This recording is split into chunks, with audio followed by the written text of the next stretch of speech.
Under reasonable doubt, can crime labs be trusted? Jacqueline Bain shared a passion with her baby brother Michael, collecting coins.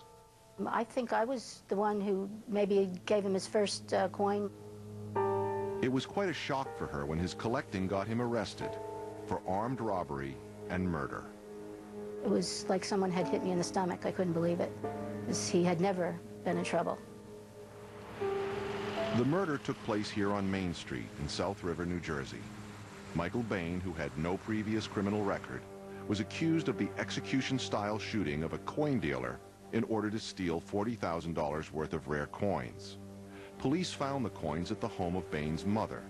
He told them he'd bought the coins from the murdered coin dealer, Robert Rose, the day he was killed. CNN interviewed Michael Bain inside a New Jersey state prison. How well did you know Robert Rose? Well enough for him to know my name. His wife knew me. I had seen him at coin shows before. Bain said he and Rose did an under-the-table cash deal. No paperwork, no sales receipt, no proof he'd bought the coins. That's commonplace in the coin business. It's like the diamond business. There's a lot of cash. At trial, prosecutors produced no eyewitness, no fingerprint, no murder weapon. But an FBI examiner testified that bullets found in Michael Bain's office and the bullets that had killed the coin dealer, quote, came from the same source of lead at the manufacturer. So they were manufactured on or about the same date. The bullet evidence was so shocking and devastating when the FBI came and testified that day that I couldn't believe it.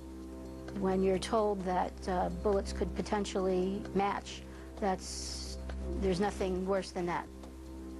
Jacqueline's brother was convicted of first-degree murder and armed robbery. In handing down a sentence of 30 years to life, the judge called the bullet evidence particularly significant. It was the only physical evidence linking Bain directly to the killing. The process is called comparative bullet lead analysis, and the FBI is the only lab in the country that performs it. By testing bullets for tiny amounts of impurities, FBI examiners find a bullet's chemical profile.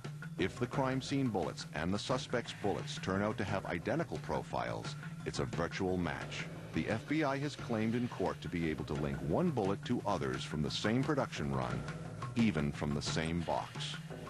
Bullet analysis has been used in thousands of criminal cases, as far back as the investigation of the assassination of President Kennedy. The working assumption is that each batch of bullets is unique, but it just didn't make sense to Jacqueline Bain. I just intuitively thought that it would be virtually impossible, with billions and billions of bullets being manufactured every year, that they could pinpoint it in this way. Okay, yeah, it's Wadsworth. Bain, who happens to be an associate professor of criminology, went on a mission to research the science of bullet lead analysis.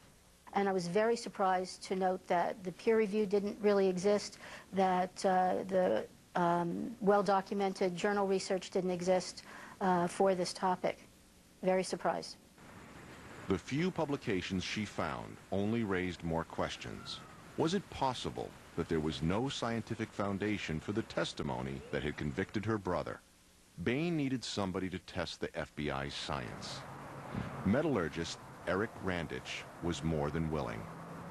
The reason I took on this scientific study was because I recognized that these people could put my sons in jail with bogus science. Randich contacted 2 lead smelters that supply ammunition manufacturers. Each of these rows is one lot of lead, that is, one source, as the FBI would define it, of lead. Typically, each of these lots, for example, would make about 15 million .22 caliber bullets. He questioned 2 fundamental assumptions the FBI made about lead: that every batch has a perfectly consistent composition, and that every batch of lead is unique. We found that, in fact, neither assumption that the FBI was using was warranted. His research found different batches of lead, some produced more than a decade apart, that were identical according to the FBI's standard. This undercut decades of FBI testimony in cases like Michael Bain's. Matches found by the FBI could be meaningless. You can say that the bullets are indistinguishable, but you don't know how likely it is they came from the same box, or boxes made the same day.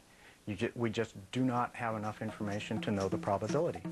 Before publishing his findings, Randich approached the FBI, whom he had worked with on previous occasions.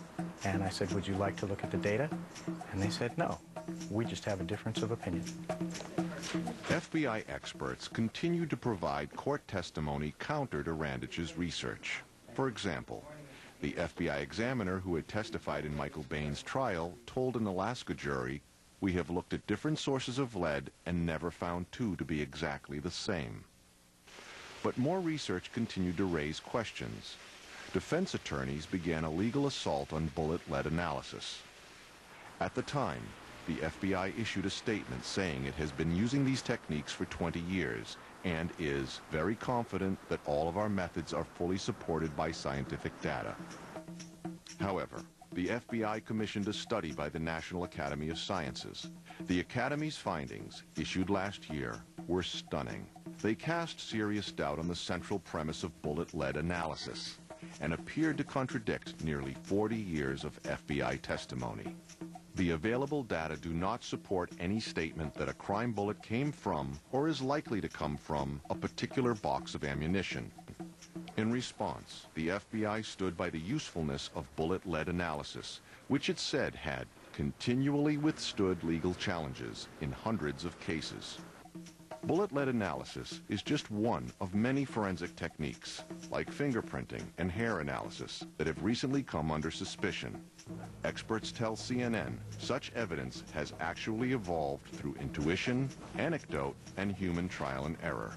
You know, this huge mass of forensic identification technology that really has little or no empirical support underlying it. And I'm not sure how they can testify with such certainty. The FBI declined to discuss bullet lead analysis or Michael Bain's case with CNN. This past November, a U.S. District Court judge refused to allow the same FBI examiner who testified against Bain to present bullet lead analysis in another case, finding the FBI did not offer sufficient scientific basis for the analysis. Michael Bain, in prison for almost 10 years, maintains his innocence and has petitioned for a new trial. If you look at the evidence, it shows that I didn't do it. I have faith in the system, and I really believe that they will pay attention. When CNN presented